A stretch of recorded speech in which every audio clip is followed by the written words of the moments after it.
नमस्कार। प्रस्तुत है मुंशी प्रेमचंद जी की रचना बूढ़ी काकी। जिह्वा स्वाद के सिवा और कोई चेष्टा शेष न थी, न अपने कष्टों की ओर आकर्षित करने का, रोने के अतिरिक्त कोई दूसरा सहारा ही। समस्त इंद्रियां, नेत्र, हाथ और पैर जवाब दे चुके थे।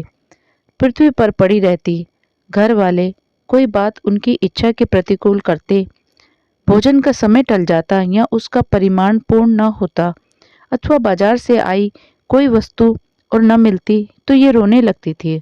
उनका रोना सिसकना साधारण रोना न था, वे गला फाड़ फाड़ कर रोती थी। उनके पतिदेव को स्वर्ग सिधारे कालांतर हो चुका था। बेटे तरुण होकर चल बसे थे। अब एक भतीजे के अलावा और कोई न था। उसी भतीजे के नाम उन्होंने अपनी सारी संपत्ति लिख दी। भतीजे ने सारी संपत्ति लिखाते समय खूब लंबे चौड़े वादे किए, किंतु वे सब वादे केवल कुली डिपो के दलालों के दिखाए हुए सब्ज बाग थे। यद्यपि उस संपत्ति की वार्षिक आय 150-200 रुपये से कम न थी, तथापि बूढ़ी काकी को पेट भर भोजन भी कठिनाई से मिलता था। उसमें उनके भतीजे पंडित बुद्धिराम का अपराध था अथवा उसकी अर्धांगिनी श्रीमती रूपा का, इसका निर्णय करना सहज नहीं।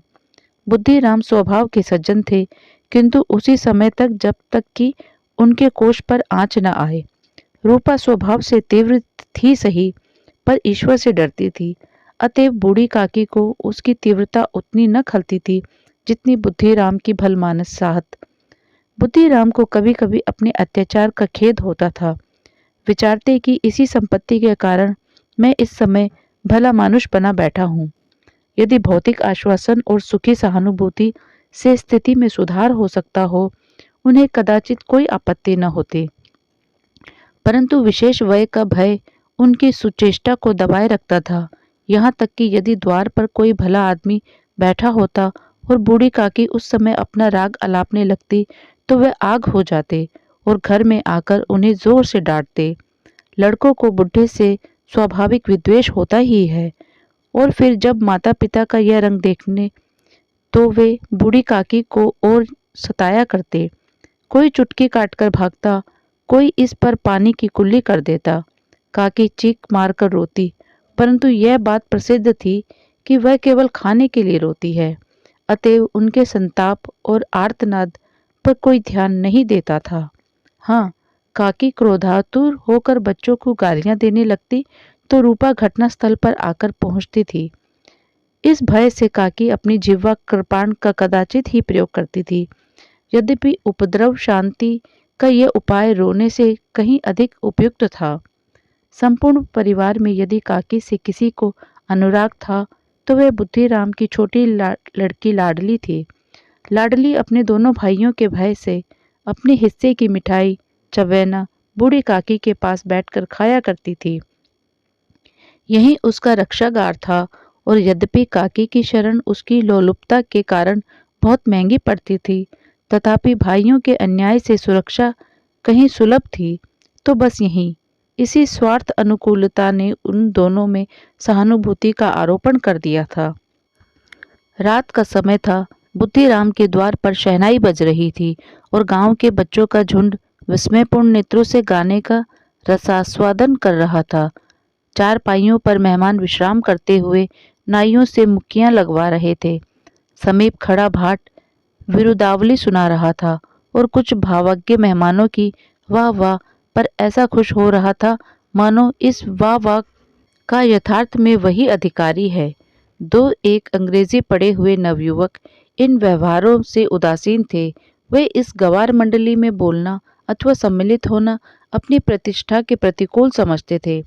आज बुद्धिराम के बड़े लड़के मुखराम का तिलक आया है, यह उसी का उत्सव है। घर के भीतर स्त्रियां गा रही थी और रूपा मेहमानों के लिए भोजन में व्यवस्थित थी। भटियां पर कढ़ा चढ़ रहे थे। एक में पूड़ियां कचौड़ियां निकल रही थी, दूसरे में अन्य पकवान बनते थे। एक बड़े हंडे में मसालेदार तरकारी पक रही थी। घी और मसाले की क्षुधावर्धक सुगंधी चारों ओर फैली हुई थी। बूढ़ी काकी अपनी कोठरी में शोकमय विचार की भांति बैठी हुई थी। यह स्वाद मिश्रित सुगंधी उन्हें बेचैन कर रही थी। वे मन ही मन विचार कर रही थी, संभवतः मुझे पूड़ियाँ न मिलेंगी। इतनी देर हो गई, कोई भोजन लेकर नहीं आया। मालूम होता है सब लोग भोजन कर चुके हैं। मेरे लिए कुछ ना बचा। यह सोचकर उन्हें रोना आया, परंतु अपशकुन की भय से वह रो न सकी। आह! कैसी सुगंधी है! अब मुझे कौन पूछता है? जब रोटियों के ही लाले पड़े हैं, तब ऐसे भाग्य कहाँ कि भरपेट पूड़ियाँ मिले। यह विचार कर उन्हें रोना आया। कलेजे में हुक सी उठने लगी, परंतु रूपा के भय से उन्होंने फिर मौन धारण कर लिया। बूढ़ी काकी देर तक इन्हीं दुखदायक विचारों में डूबी रही। घी और मसालों की सुगंधी रह रहकर मन को आपे से बाहर किए देती थी। मुंह में पानी भर भर आता था। पूड़ियों का स्वाद स्मरण करके हृदय में गुदगुदी होने लगती थी। किसे पुकारूं? आज लाडली बेटी भी नहीं आई। दोनों छोकरे सदा दिख दिया करते हैं, आज उनका भी कहीं पता नहीं। कुछ मालूम तो होता कि क्या बन रहा है। बूढ़ी काकी की कल्पना में पूड़ियों की तस्वीर नाचने लगी। खूब लाल लाल, फूली फूली, नरम नरम होंगी। रूपा ने भली भांति भोजन किया होगा। कचौड़ियों में अजवाइन और इलायची की महक आ रही होगी।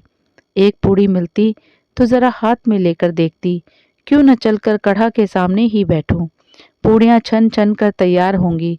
कढ़ा से गरम गरम निकाल कर थाल में रखी जाती होंगी। फूल पर घर में भी सूंघ सकते हैं, परंतु वाटिका में कुछ और बात होती है। इस प्रकार निर्णय करके बूढ़ी काकी अकड़ू बैठकर हाथों के बल सरकती हुई बड़ी कठिनाई से चौखट से उतरी और धीरे धीरे रेंगती हुई कढ़ा के पास जा बैठी। यहाँ आने पर उन्हें उतना ही धैर्य हुआ जितना भूखे कुत्ते को खाने वाले के सम्मुख बैठने में होता है। रूपा उस समय कार्यभार से उद्विग्न हो रही थी। कभी इस कोठे में जाती, कभी उस कोठे में, कभी कढ़ा के पास जाती, कभी भंडार में जाती। किसी ने बाहर से आकर कहा, महाराज ठंडई मांग रहे हैं। ठंडई देने लगी। इतने में फिर किसी ने आकर कहा, भाट आया है, उसे कुछ दे दो। भाट के लिए सीधा निकाल रही थी कि तीसरे आदमी ने आकर पूछा, अभी भोजन तैयार होने में कितना विलंब है? जरा ढोल मजीरा उतार दो। बेचारी अकेली स्त्री दौड़ते दौड़ते व्याकुल हो रही थी, झुंझुलाती थी, कुड़ती थी, परंतु क्रोध प्रकट करने का अवसर न पाती थी। भय होता कहीं पड़ोसी ने ये न कहने लगे कि इतने में उबल पड़ी। प्यास से स्वयं कंठ सूख रहा था, गर्मी के मारे फूकी जाती थी, परंतु इतना अवकाश न था कि जरा पानी पी ले अथवा पंखा लेकर झले। यह भी खटका था कि जरा आंख हटी और चीजों की लूट मची। इस अवस्था में उसने बूढ़ी काकी को कढ़ा के पास बैठी देखा तो जल गई। क्रोध न रुक सका। इसका भी ध्यान न रहा कि पड़ोसी ने बैठी हुई है। मन में क्या कहेंगी? पुरुषों में लोग सुनेंगे तो क्या कहेंगे? जिस प्रकार मेंढक केंचुए पर झपटता है, उसी प्रकार वे बूढ़ी काकी पर झपटी और उन्हें दोनों हाथों से झटक कर बोली, ऐसे पेट में आग लगे। पेट है या भाड़? कोठरी में बैठते हुए क्या दम घुटता था? अभी मेहमानों ने नहीं खाया, भगवान को भोग नहीं लगा, तब तक धैर्य न हो सका। आकर छाती पर सवार हो गई। जल जाए ऐसी जीभ, दिन भर खाती न होती तो जाने किसकी हांडी में मुंह डालती। गांव देखेगा तो कहेगा कि बुढ़िया भरपेट खाने को नहीं पाती, तभी तो इस तरह मुंह बाए फिरती है। डायन न मरे न माचा छोड़े, नाम बेचने पर लगी है। नाक कटवा कर दम लेगी, इतनी ठूसती है न जाने कहाँ भस्म हो जाता है। भला चाहती हो तो जाकर कोठरी में बैठो, जब घर के लोग खाने लगेंगे तब तुम्हें भी मिलेगा। तुम कोई देवी नहीं हो कि चाहे किसी के मुंह में पानी न जाए, परंतु तुम्हारी पूजा पहले ही हो जाए। बूढ़ी काकी ने सिर उठाया, न रोई न बोली, चुपचाप रेंगती हुई अपनी कोठरी में चली गई। आवाज ऐसी कठोर थी कि हृदय और मस्तिष्क की संपूर्ण शक्तियां, संपूर्ण विचार और संपूर्ण भार उसी ओर आकर्षित हो गए थे। नदी में जब कगार का कोई वृहद खंड कटकर गिरता है तो आसपास का जल समूह चारों ओर से उसी स्थान को पूरा करने के लिए दौड़ता है। भोजन तैयार हो गया है। आंगन में पत्तलें पड़ गई। मेहमान खाने लगे। स्त्रियों ने जेवनार गीत गाना आरंभ कर दिया। मेहमानों के नाई और सेवक गण भी उसी मंडली के साथ, किंतु कुछ हटकर बैठकर भोजन करने लगे थे। परंतु सभ्यता अनुसार जब तक सबके सब खा न चुके कोई उठ नहीं सकता था। दो एक मेहमान जो कुछ पढ़े लिखे थे, सेवकों के दीर्घा आहार पर झुंझला रहे थे। वे इस बंधन को व्यर्थ और बेकार की बात समझते थे। बूढ़ी काकी अपनी कोठरी में जाकर पश्चाताप कर रही थी कि मैं कहाँ से कहाँ आ गई। उन्हें रूपा पर क्रोध नहीं था, अपनी जल्दबाजी पर दुख था। सच ही तो है, जब तक मेहमान लोग भोजन न कर चुकेंगे घर वाले कैसे खाएंगे। मुझसे इतनी देर भी न रहा गया, सबके सामने पानी उतर गया। अब जब तक कोई बुलाने नहीं आएगा न जाऊंगी। मन ही मन इस प्रकार का विचार कर वह बुलाने की प्रतीक्षा करने लगे, परंतु घी की सुचिकर सुवास बड़ी धैर्य परीक्षक प्रतीत हो रही थी। उन्हें एक एक पल एक एक युग के समान मालूम होता था। अब पत्तल बिछ गई होगी, अब मेहमान आ गए होंगे, लोग हाथ पैर धो रहे हैं, नाई पानी दे रहे हैं, मालूम होता है लोग खाने बैठ गए, जेवनार गाया जा रहा है। यह विचार कर वह मन को बहलाने के लिए लेट गई। धीरे धीरे एक गीत गुनगुनाने लगी। उन्हें मालूम हुआ कि मुझे गाते देर हो गई। क्या इतनी देर तक लोग भोजन कर ही रहे होंगे? किसी की आवाज सुनाई नहीं देती। अवश्य ही लोग खा पीकर चले गए। मुझे कोई बुलाने नहीं आया। रूपा चिढ़ गई है, क्या जाने न बुलाए। सोचती हो कि आप ही आवेगी। वह कोई मेहमान तो नहीं जो उन्हें बुलाऊं। बूढ़ी काकी चलने को तैयार हुई। यह विश्वास 1 मिनट में पूड़ियाँ और मसालेदार तरकारियाँ सामने आएगी उनकी स्वादेंद्रियों को गुदगुदाने लगा। उन्होंने मन में तरह तरह के मंसूबे बांधे। पहले तरकारी से पूड़ियाँ खाऊंगी, फिर दही और शक्कर से कचौरियाँ रायते के साथ मज़ेदार मालूम होंगी।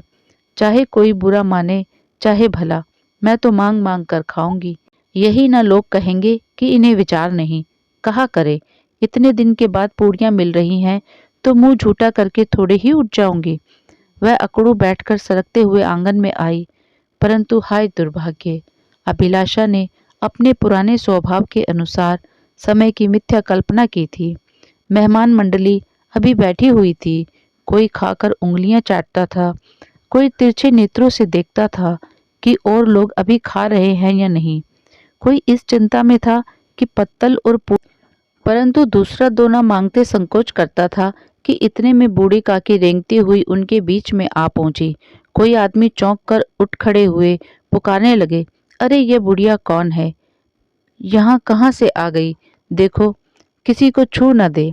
पंडित बुद्धिराम काकी को देखते ही क्रोध से तिलमिला गए। पूड़ियों का थाल लिए खड़े थे। थाल को जमीन पर पटक दिया और जिस प्रकार निर्दयी महाजन अपने किसी बेईमान और भगोड़े कर्जदार को देखते ही उसका टेंटुआ पकड़ लेता है, उसी तरह लपक कर उन्होंने काकी के दोनों हाथ पकड़े और घसीटते हुए लाकर उन्हें अंधेरी कोठरी में धम से पटक दिया। आशा रूपी वाटिका लू के एक झोंके से विनष्ट हो गई। मेहमानों ने भोजन किया, घर वालों ने भोजन किया, बाजे वाले, धोबी, चमार भी भोजन कर चुके, परंतु बूढ़ी काकी को किसी ने न पूछा। बुद्धिराम और रूपा दोनों ही बूढ़ी काकी को उनकी निर्लज्जता के लिए दंड देने का निश्चय कर चुके थे। उनके बुढ़ापे पर, दीनता पर, हत ज्ञान पर किसी को करुणा न आई थी। अकेली लाडली उनके लिए कुढ़ रही थी। लाडली को काकी से अत्यंत प्रेम था। बेचारी भोली लड़की थी। बाल विनोद और चंचलता की उसमें गंध तक न थी। दोनों बार जब उसके माता पिता ने काकी को निर्दयता से घसीटा तो लाडली का हृदय ऐंठ कर रह गया। वह झुंझला रही थी कि हम लोग काकी को क्यों बहुत सी पूड़ियाँ नहीं देते। क्या मेहमान सब की सब खा जाएंगे? और यदि काकी ने मेहमानों से पहले खा लिया तो क्या बिगड़ जाएगा? वह काकी के पास जाकर उन्हें धैर्य देना चाहती थी, परंतु माता पिता के भय से न जाती थी। उसने अपने हिस्से की पूड़ियाँ बिल्कुल न खाई थी। अपनी गुड़िया की पिटारी में बंद कर रखी थी। उन पूड़ियों को काकी के पास ले जाना चाहती थी। उसका हृदय अधीर हो रहा था। बूढ़ी काकी मेरी बात सुनते ही उठ बैठेंगी, पूड़ियाँ देखकर कैसी प्रसन्न होंगी, मुझे खूब प्यार करेंगी। रात को 11 बज गए थे। रूपा आंगन में पड़ी सो रही थी। लाडली की आंखों में नींद न आती थी। काकी को पूड़ियाँ खिलाने की खुशी उसे सोने न देती थी। उसने गुड़ियों की पिटारी सामने रखी थी। जब विश्वास हो गया कि अम्मा सो रही हैं, तो वह चुपके से उठी और विचारने लगी, कैसे चलूं? चारों ओर अंधेरा है। केवल चूल्हों में आग चमक रही थी और चूल्हों के पास एक कुत्ता लेटा हुआ था। लाडली की दृष्टि सामने वाले नीम पर गई। उसे मालूम हुआ कि उस पर हनुमान जी बैठे हुए हैं। उनकी पूंछ, उनकी गदा वह स्पष्ट दिखलाई दे रही थी। मारे भय के उसने आंखें बंद कर ली। इतने में कुत्ता उठ बैठा। लाडली को ढाढ़स हुआ। कई सोए हुए मनुष्यों के बदले एक भागता हुआ कुत्ता उसके लिए अधिक धैर्य का कारण बना हुआ। उसने पिटारी उठाई और बूढ़ी काकी की कोठरी की ओर चली। बूढ़ी काकी को केवल इतना स्मरण था कि किसी ने मेरे हाथ पकड़कर घसीटे। फिर ऐसा मालूम हुआ कि जैसे कोई पहाड़ पर उड़ाए लिए जाता है। उनके पैर बार बार पत्थरों से टकराए। तब किसी ने उन्हें पहाड़ पर से पटका। वे मूर्छित हो गई। जब वे सचेत हुई तो किसी की जरा भी आहट न मिलती थी। समझी कि सब लोग खा पीकर सो गए और उनके साथ मेरी तकदीर भी सो गई। रात कैसे कटेगी? राम, क्या खाऊं? पेट में अग्नि धधक रही है। हाँ, किसी ने मेरी सुधि न ली। क्या मेरा पेट काटने से धन जुट जाएगा? इन लोगों को इतनी भी दया नहीं आती कि न जाने बुढ़िया कब मर जाए, उसका जी क्यों दुखावें। मैं पेट की रोटियां ही खाती हूँ और कुछ नहीं। इस पर यह हाल। मैं अंधी अपाहिज ठहरी, न कुछ सुनूं न बूझूं।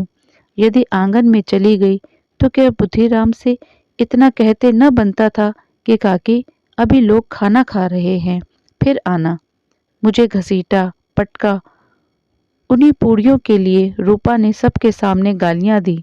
उन्हीं पूड़ियों के लिए इतनी दुर्गति करने पर भी उनका पत्थर का कलेजा न पसीजा। सबको खिलाया, मेरी बात तक न पूछी। जब तब ही न दी, तब अब क्या देंगे? यह विचार कर काकी निराशमय संतोष के साथ लेट गई। ग्लानि से गला भर भर आता था, परंतु मेहमानों के भय से रोती न थी। सहसा कानों में आवाज आई, काकी उठो, मैं पूड़ियाँ लाई हूँ। काकी ने लाडली की बोली पहचानी। चटपट उठ बैठी। दोनों हाथों से लाडली को टटोला और उसे गोद में बिठा लिया। लाडली ने पूड़ियाँ निकाल कर दी। काकी ने पूछा, क्या तुम्हारी अम्मा ने दी है? लाडली ने कहा, नहीं, ये मेरे हिस्से की हैं। काकी पूड़ियों पर टूट पड़ी। 5 मिनट में पिटारी खाली हो गई। लाडली ने पूछा, काकी पेट भर गया? जैसे थोड़ी सी वर्षा ठंडक के स्थान पर और भी गर्मी पैदा कर देती है, उस भांति इन थोड़ी पूड़ियों ने काकी की क्षुधा और इच्छा को और उत्तेजित कर दिया था। बोली, नहीं बेटी, जाकर अम्मा से और मांग लाओ। लाडली ने कहा, अम्मा सोती है, जगाऊंगी तो मारेंगी। काकी ने पिटारी को फिर टटोला। उसमें कुछ खुरचन गिरी थी। बार बार होठ चाटती थी, चटकारे भरती थी। हृदय मसोस रहा था और पूड़ियाँ कैसे पाऊं? संतोष सेतु जब टूट जाता है तब इच्छा का बहाव अपरिमित हो जाता है। मतवालों को मद का स्मरण करना उन्हें मंदांध बनाता है। काकी का अधीर मन इच्छाओं का प्रबल प्रवाह में बह गया। उचित और अनुचित का विचार जाता रहा। वे कुछ देर तक उस इच्छा को रोकती रही। सहसा लाडली से बोली, मेरा हाथ पकड़कर वहां ले चलो जहां मेहमानों ने बैठकर भोजन किया है। लाडली उनका अभिप्राय समझ न सकी। उसने काकी का हाथ पकड़ा और ले जाकर झूठे पत्तलों के पास बिठा दिया। दीन, शुधातुर, हत ज्ञान बुढ़िया पत्तलों से पूड़ियाँ के टुकड़े चुन चुन कर भक्षण करने लगी। ओह, दही कितना स्वादिष्ट था, कचौड़ियाँ कितनी सलोनी, खस्ता कितने सुकोमल। काकी बुद्धिहीन होते हुए भी इतना जानती थी कि मैं वह काम कर रही हूँ जो मुझे कदापि न करना चाहिए। मैं दूसरों की झूठी पत्तल चाट रही हूँ, परंतु बुढ़ापा तृष्णा रोग का अंतिम समय है, जब संपूर्ण इच्छाएं एक ही केंद्र पर आ लगती हैं। बूढ़ी काकी में यह केंद्र उनकी स्वादेंद्रिय थी। ठीक उसी समय रूपा की आंख खुली। उसे मालूम हुआ कि लाडली मेरे पास नहीं है। वह चौंकी, चारपाई के इधर उधर ताकने लगी कि कहीं नीचे तो नहीं गिर पड़ी। उसे वहां न पाकर वह उठी तो क्या देखती है कि लाडली झूठे पत्तलों के पास चुपचाप खड़ी है और बूढ़ी काकी पत्तलों पर से पूड़ियों के टुकड़े उठा उठा कर खा रही है। रूपा का हृदय सन्न हो गया। किसी गाय की गर्दन पर छुरी चलते देखकर जो अवस्था उसकी होती वही उस समय हुई। एक ब्राह्मणी दूसरों की झूठी पत्तल टटोले, इससे अधिक शोकमय दृश्य असंभव था। पूड़ियों के कुछ ग्रासों के लिए उसकी चचेरी सास ऐसा निष्कृष्ट कर्म कर रही है, यह वह दृश्य था जिसे देखकर देखने वालों के हृदय कांप उठते। ऐसा प्रतीत होता मानो जमीन रुक गई, आसमान चक्कर खा रहा है, संसार पर कोई आपत्ति आने वाली है। रूपा को क्रोध न आया। शोक के सम्मुख क्रोध कहाँ, करुणा और भय से उसकी आंखें भर आई। इस अधर्म का अभागी कौन है? उसने सच्चे हृदय से गगनमंडल की ओर हाथ उठाकर कहा, परमात्मा, मेरे बच्चों पर दया करो। इस अधर्म का दंड मुझे मत दो, नहीं तो मेरा सत्यानाश हो जाएगा। रूपा को अपनी स्वार्थपरता और अन्याय इस प्रकार प्रत्यक्ष रूप में कभी न दिख पड़े थे। वह सोचने लगी, हाय कितनी निर्दयी हूँ। जिसकी संपत्ति से मुझे 200 रुपया आय हो रही है, उसकी यह दुर्गति, और मेरे कारण, हे दयामय भगवान, मुझसे बड़ी भारी चूक हो गई है, मुझे क्षमा करो। आज मेरे बेटे का तिलक था, सैकड़ों मनुष्य ने भोजन पाया, मैं उनके इशारों की दासी बनी रही, अपने नाम के लिए सैकड़ों रुपए व्यय कर दिए, परंतु जिसकी बदौलत हजारों रुपए खाए, उसे इस उत्सव में भी भरपेट भोजन न दे सकी। केवल इसी कारण तो वह वृद्धा असहाय है।